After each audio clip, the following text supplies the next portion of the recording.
Alors bonjour, je fais ça pour mon expo science et voici Dr Major. Bien, bonjour, ça me fait plaisir de participer au travail scolaire de Sacha. C'est ça, je suis neurologue pédiatrique. Je m'occupe beaucoup de plusieurs enfants qui font de l'épilepsie, puis ça m'a fait plaisir ça me fera plaisir de répondre aux questions de Sacha. Alors, je t'écoute. Donc, quels sont les dangers que l'appareil de réalité virtuelle représente selon toi? OK. En fait, tu m'as appris l'existence de cet appareil-là. Peux-tu me nommer le nom encore? Oculus Drive. Oculus Drive. Fait que ça a l'air super intéressant. Puis je me suis informé un petit peu sur les dangers potentiels de ce dispositif-là, mais il faut savoir que je ne suis pas un spécialiste de cet aspect-là. OK? Donc, ce que je comprends, c'est que c'est un appareil que tu mets devant tes yeux, puis ça t'offre toute une réalité virtuelle. Donc, les dangers, en fait, bien, c'est sûr que si tu fais ça dans un endroit où il y a des choses qui traînent par terre, ou des lustres au plafond, ou dans une petite pièce, tu vas te rentrer dans le mur, tu vas te faire mal, ça peut être dangereux. Mais je pense que ce qui se rapporte un petit peu plus au côté neurologique, c'est par exemple, c'est sûr que pour ceux qui ont le mal des transports, c'est qu'ils vont en voiture ou en avion puis qui se sentent pas bien, ils ont le goût de vomir quand ils vont dans des moyens de transport, bien à ce moment-là, si tu as une réalité virtuelle où c'est comme tu conduis un bolide ou n'importe quoi, ça peut te causer le mal des transports. C'est pas dangereux comme tel, mais tu te sentiras vraiment pas bien et tu peux même en vomir. OK? Ça, c'est bon. Une fois que tu enlèves le dispositif, tu vas être correct. Le danger, en fait, un des dangers, ça peut être de faire une convulsion ou une crise d'épilepsie. Il y a des gens qui sont très sensibles à ça. Puis d'ailleurs, je vais te raconter une petite histoire. Ça fait longtemps, mais en 1997, au Japon, il y avait un épisode particulier des Pokémon. Connais-tu ça, les Pokémon? Oui, je connais les Pokémon. Bon, il y avait un épisode particulier où il y avait une bataille, puis là, il y avait des flashs bleus, puis il y avait des flashs rouges qui allaient vite, vite, vite. Puis la plupart des enfants au Japon, ils aimaient tellement ça, Pokémon, que tous les enfants étaient devant leur poste de télé. Quand l'épisode 37 de leur série favorite s'est produit. Puis à ce moment-là, il y a 11 000 enfants ou adolescents japonais qui sont victimes de malaise, dont 618 qui doivent même être hospitalisés suite à des convulsions. C'est quand même beaucoup. Tellement qu'il y avait de flashs. Il y avait des flashs et tout ça. Fait, il y a des gens qui sont sensibles aux flashs lumineux. Okay? Tu peux tourner la tête, t'as vraiment un monde différent. Ah oui? Wow! Si tu veux te lever, tu peux. C'est super. J'aime ça beaucoup. Tu vois ça encore, pas encore New York, de haut? Là, ils sont en train de mettre des choses par terre.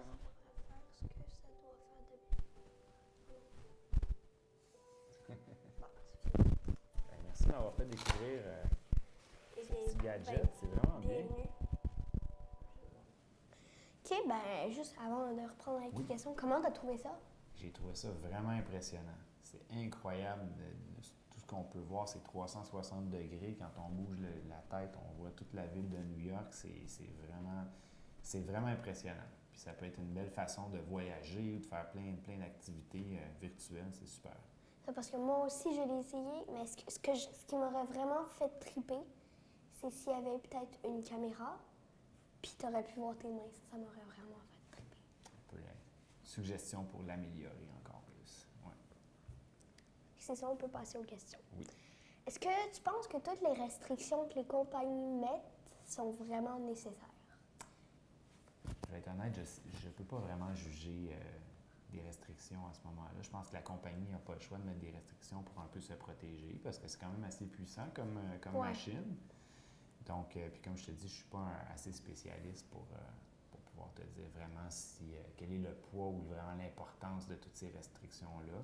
Mais avec ce que je connais, des fois, des certains types d'épilepsie qui peuvent être déclenchés par la stimulation visuelle, je pense qu'il peut y avoir certaines bonnes raisons là, pour la compagnie de vouloir protéger les clients puis se protéger en même temps. OK.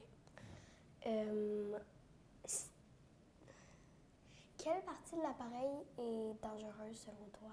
Qu'est-ce qui ferait? Oui. Il y a certains facteurs qui sont plus importants dans les situations où on a une épilepsie qu'on dit photosensible, c'est-à-dire sensible à la lumière. Puis, il y a, par exemple, en anglais, on dit le flicker ou le scintillement, la fréquence de scintillement.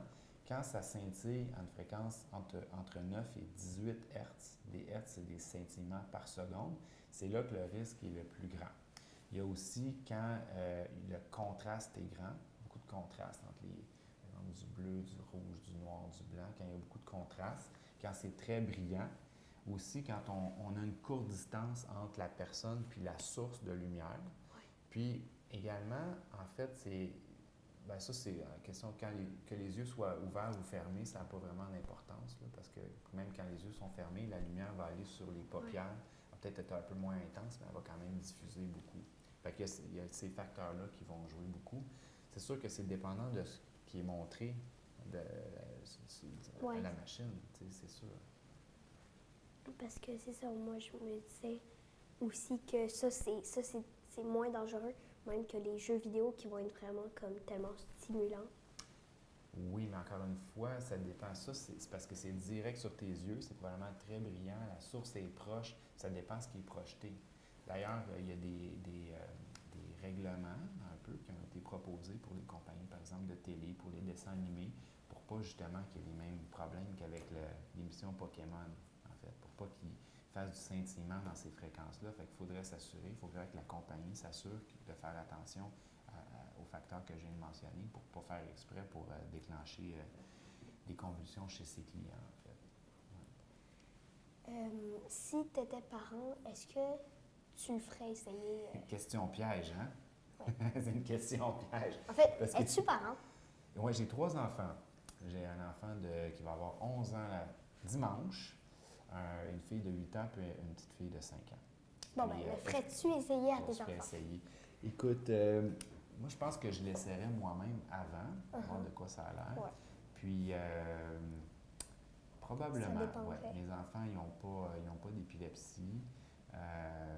Probablement que je serais prêt à prendre un certain risque, mais c'est sûr que le fabricant, lui, dit qu'on ne devrait pas le faire. Puis là, c'est juste mon opinion personnelle. Là. Je parle à travers mon chapeau, là, mais c'est sûr que je sais que mon garçon il aimerait bien ça l'essayer, puis probablement que je lui laisserais faire, mais en grande supervision, on va dire ça comme ça. Ouais.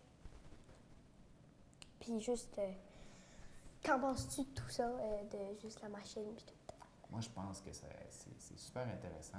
Dans la vie, je trouve que c'est toujours plus le fun de vivre les expériences soi-même.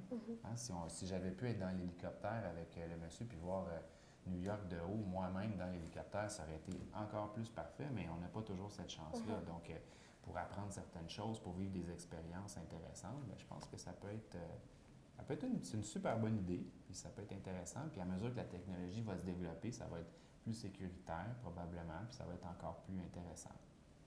Donc, je pense que c'est une belle invention. Ben, merci. Bien, ça m'a fait plaisir. Salut. Salut. Ça m'a fait vraiment plaisir.